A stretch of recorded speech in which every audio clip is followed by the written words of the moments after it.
আমি জানি না আমার খরগোশছানা ফুটফুটি কেন এরকম তুলসী পাতা শুকনো অবস্থায় বা পচা অবস্থায় খেতে এত ভালোবাসে। আমার খরগোশছানা ফুটফুটিকে কিন্তু সকালবেলা খাঁচার মধ্যে রাখি না, ওকে আমি বাইরে বার করে দিই। আর ও বারান্দার মধ্যে খেলতে খেলতে এই তুলসী গাছটার দিকে চলে আসে আর পচা পাতা আর শুকনো পাতাগুলো সব খেয়ে ফেলে।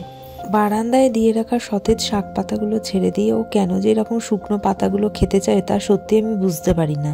খরগোশছানা বেবি ফ্রেন্ডলি হলেও আমার মেয়ে ওকে দেখে কিন্তু বেশ ভয় পায়।